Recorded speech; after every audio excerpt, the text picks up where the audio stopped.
Hey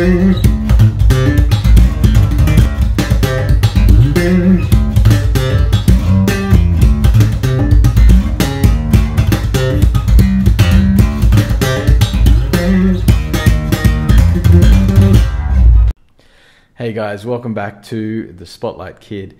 Today we're going to be doing my top 10 favorite bass players. Now, as I mentioned in the favorite guitarists video that I did recently, you know, even though most of this channel is dedicated to metal so far, I am also a huge prog rock and jazz fusion fan, and in fact probably through most of my adult life up until about 10 years ago, that was my main, you know, music of choice that I would go to. You know, I was a bass player, you know, I play guitar as well, but like my passion, my heart sort of lay with the bass for many, many years. And these days I'm more into the playing guitar, actually. I sort of seem to have more fun with that, but and you know, trying to sort of get my metal chops up, because you know, whenever I played guitar, it was sort of tended to be a bit more like funk rock kind of stuff, like anyway, always drawn to great bass playing, and you know, always on the search for great bass playing back in the day. And of course, you know, when you're a bass player and you're looking for great bass players, you know, you inevitably end up in jazz fusion, because that's, you know, that's really where the best guys are, and you know, they're just leaps and bounds above everybody else. Now, I love, obviously, you know, this channel is mostly dedicated to, you know, hard rock and heavy metal, and that's like, especially these days, you know, like when I was very young, that was my favorite kind of music. Then I got into the jazz, and then you know, like I said, about 10 years ago, I sort of have come back to, you know, like my hard rock and heavy metal, and you know, and all the various kinds of metal. I actually came back to metal via, you know, the most kind of extreme, or one of the extreme forms in technical death metal. Again, it was, you know, on the hunt for great playing and musicianship, and you know, some of the best players in the world these days, especially with guitar and drums, but also with bass players, and I'm going to mention a couple of them here in the list, are in the technical death metal world. So anyway, let's get into it. So coming in at number 10 is Nils Clausen from Obscura. He's also in Alkaloid, he's in Non-Euclid. He's just started a new band called Obsidious with the other former members of Obscura. And you know, there's other guys in the technical death metal world and in death metal in general who might play more notes than this guy, but I'm sure he can do all of that. But he plays mostly, especially with Obscura, he played mostly 6 and 7 string fretless bass, and he just got such a great way of phrasing everything. And the bass is so important to those pieces of music that they produced. It's an integral part of it, and the sound that he got on those albums, and every time he plays, it's always top tier. It's always something unique and special, and I highly recommend anybody who doesn't know, who is into death metal, or just wants to hear great playing. If you really hate the growling stuff, just try and ignore it. Because, you know, if you really want to hear mind-blowing playing, you know, check out Obscura or Alkaloid. Fantastic stuff, really. Coming in at number 9, another member of the technical death metal family, Dominik Forrest from Canada. Sorry, Linus is a German bass player. So Dominik, he's famous for playing in bands such as Augury, Beyond Creation. He's now part of First Fragment, and you know, he's been in a ton of other things as well.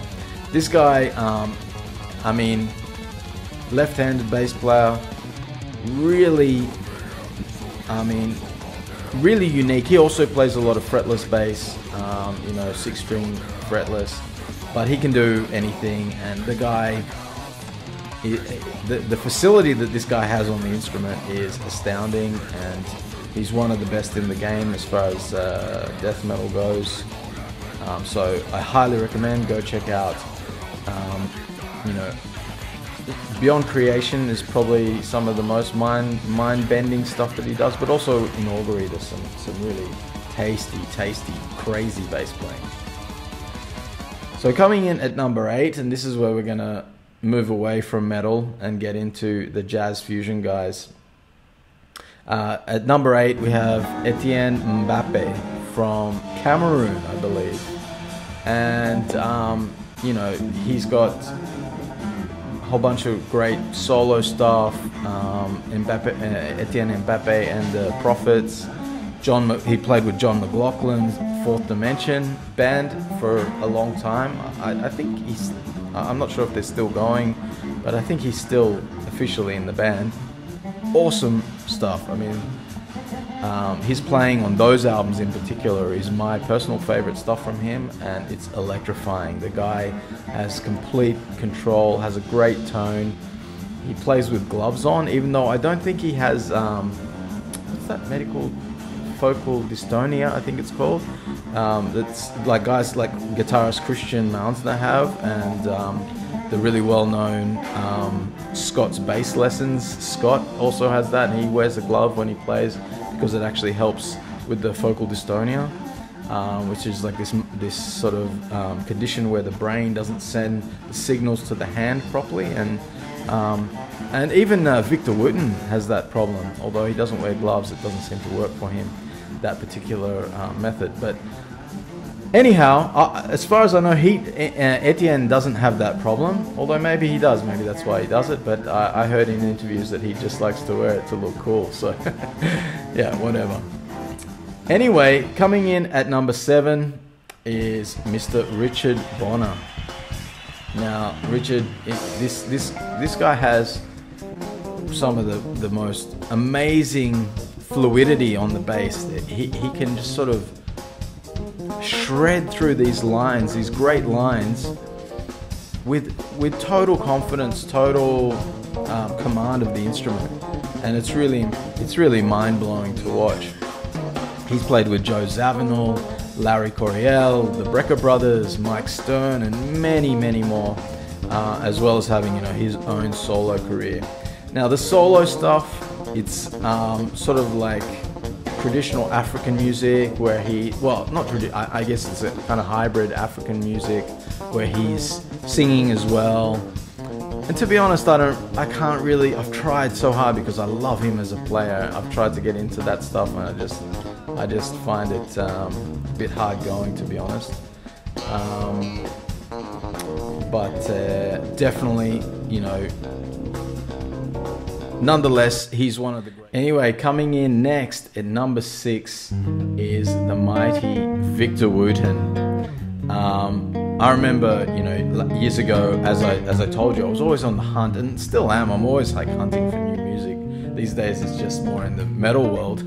But back in the day, you know, I was really searching for great bass players to listen to, you know, to be inspired by, to learn from, and you know, I was into, like, you know, as a kid, I like Flea was probably my favorite bass player, and, you know, Les Claypool and all of these sort of guys, and, you know, and I started discovering sort of some of the funk guys, you know, Bootsy Collins and all of these kind of guys, you know, and I still really respect all those guys. They're just not in my list anymore.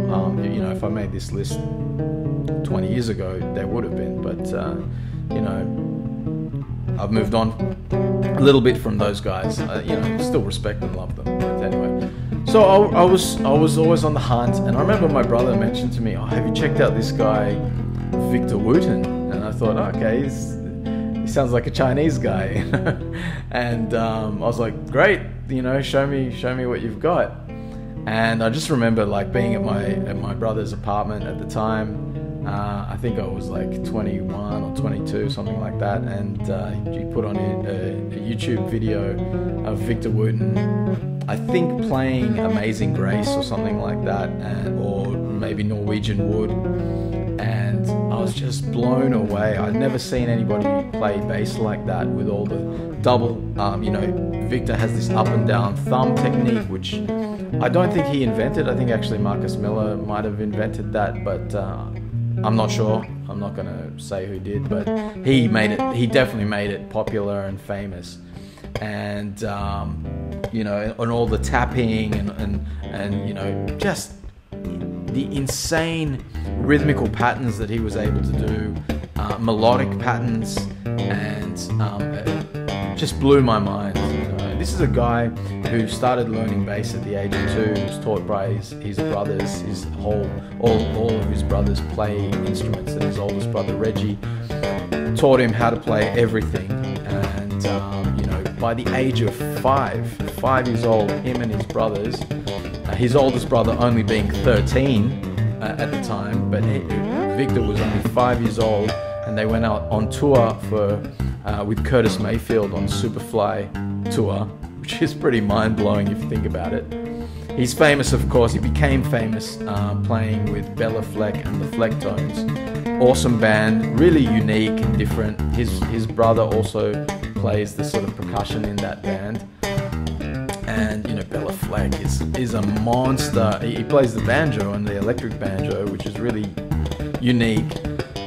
There's some bluegrass and sort of country mixed into it, but it's also fusion, jazz fusion. And Bella Fleck is an amazing player, amazing monster player. I saw them live when they came to Sydney, and it was mind-blowing. I waited for hours in my position because it was really crowded in this little venue, and my legs were I thought they were gonna I thought they were gonna break off, but I loved that show so much. It was amazing. He played with Mike Stern, Chick Corea, Stanley Clarke, who's another hero of mine. Didn't quite make the list, but definitely up there. Return to Forever, amazing. Marcus Miller, another guy I was, pretty into back in the day. Great bass player. That's Victor. Absolute legend. Go, if you haven't heard him, go check him out. Okay, so coming in at number 5 is the legend Jaco Pastorius. I know for a lot of, bass players, Jaco is often number 1, and I can understand that. I mean, the guy completely revolutionized the bass. Nobody played like Jaco when he first hit the scene, and the guy, he's most famous for playing with Weather Report, but also with Pat Metheny and Joni Mitchell. Did some great stuff with them, and of course his groundbreaking solo albums. When you first hear like Donna Lee, it's kind of just like, duh, what? But I love Jaco. I love his feel, his tone, his approach, his groove. He's got, the Jaco groove is legendary. And, if for some reason you haven't heard Jaco Pastorius, you need to go and check it out, because he is one of the greatest of all times, for sure. And, influenced everybody. Everybody that followed Jaco loves Jaco, and, was completely influenced by him. Anyway, then we get to number 4, John Patatucci. So, in my days of hunting down bass players, I came across, I got into jazz through Miles Davis, like probably a lot of people. I was like 16 or 17 when I bought my first Miles Davis album. And, after getting into some of his classic, albums like Kind of Blue and Miles Ahead and a whole bunch of other stuff like that, I started diving into the fusion stuff and, Bitches Brew. And I discovered Chick Corea through that, and went on to discover all of the Chick Corea related projects, which are, you know, some of my all-time favorites when it comes to jazz fusion. Massive Chick fan. And of course, after he finished with Return to Forever, he formed the new band, the Electric Band, and John Patatucci was the bass player. And what a bass player. I mean, just absolutely super tasty, amazing facility, great knowledge. You know, he played with you know, electric band, acoustic band, which was like sort of the same band, but basically just playing like more like standards, jazz standards, you know, all flavored by Chick and the band.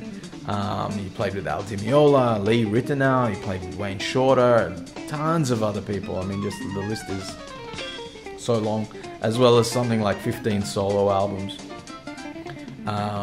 You know, some of them I really love, some of them not so much, but you know, as far as great jazz fusion, he can play, you know, he plays 6-string electric, but he also is a great upright player as well.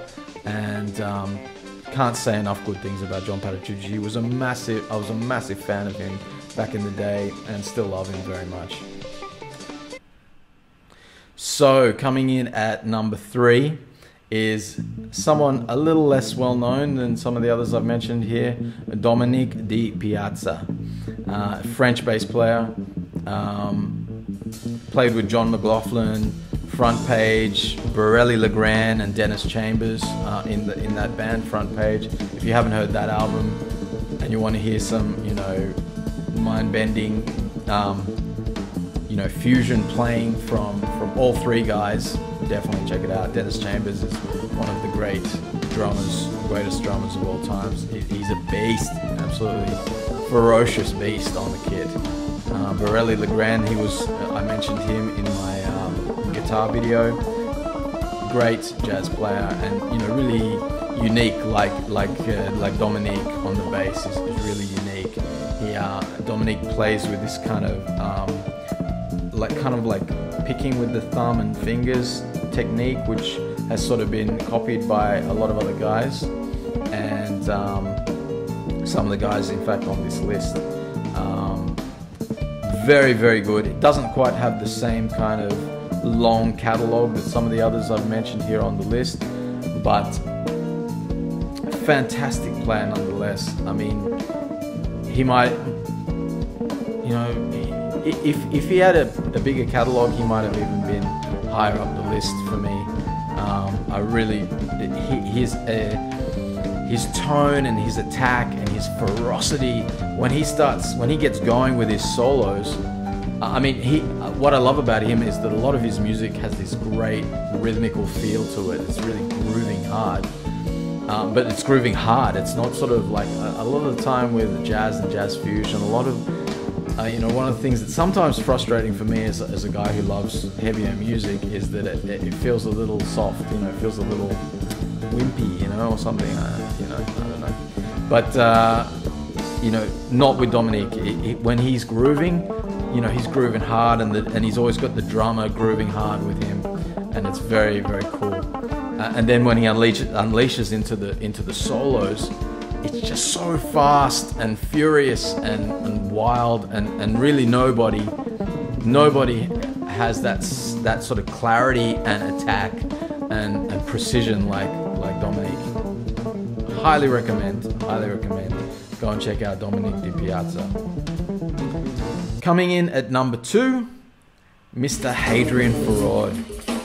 Now, this dude, French bass player, played with John McLaughlin, Chick Corea, Lee Ritenour, Hiromi, Billy Cobham, Jean-Luc Ponty, Borelli Legrand, and, you know, everybody else. It seems to, because everybody knows that he's probably, you know, the best guy in the game. He is absolutely ferocious. He can play anything. He can groove hard, but his soloing is just mind-bending. Like Dominique, he's got that. He has that amazing facility, amazing jazz knowledge, and, you know, an absolute bass superstar. One of my favorite albums is he is part of the group Spirit Fingers, which does this really sort of polyrhythmic kind of. It's quite chill and mellow, but ferocious at the same time. And if you haven't heard it, go check it out. I think you'll be pleasantly surprised. One of my favorite fusion albums. And finally, that brings us to number one. My favorite bass player is Mr. Gary Willis. Gary is criminally underappreciated in my opinion. The guy is an absolute monster. He plays 5-string bass, American bass player. He's most well known for playing with Scott Henderson and Tribal Tech. I mentioned Scott in my guitarist videos because he's a great guitarist and composer, and so is Gary. And when those two work together, and with the band Tribal Tech, awesome, explosive, fiery. And the thing I love about it is that they inject a lot of sort of rock sensibility, like hard rock sensibility into their jazz fusion. Scott really plays with a really electrified, distorted guitar, and Gary's playing is just ferocious. It's all over the place, and in total command of the instrument. He has this sort of unique 3-finger picking style that I haven't seen anybody do it like he does it, but he sort of rests his fingers on across the strings like that, and I'm not even quite sure how he does it. I've sort of tried to have a little stab at it in the past, but I just felt too awkward. I already had my style kind of too ingrained by that point. But he's played with Wayne Shorter and Dennis Chambers and Alan Holdsworth, another amazing guitarist. And as well as having a bunch of solo albums and other projects. Gary,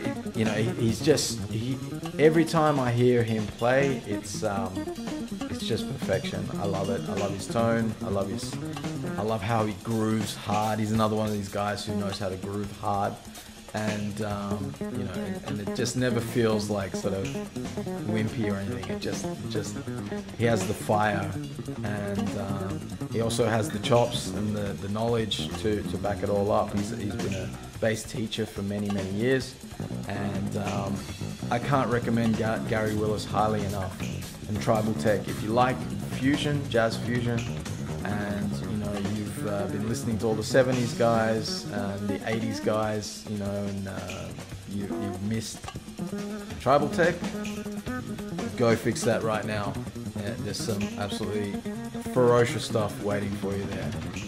Anyway, guys, that's it for today. I'm not going to do honorable mentions because I started making the list, and I think my guitar video sort of dragged on too long because I listed so many, and I can't just do one or two honorable mentions. If I start doing honorable mentions, it's going to be a list of many because I love so many bass players, and if I missed anybody from the list, it's not because I don't love them. I love and respect so many bass players in rock and metal. I know I missed all the rock guys that probably most people who might be following this channel would expect, but believe me, I love those guys too. But this is my favorite bass players, and for me as a bass player, my favorite stuff is the more extreme end of things.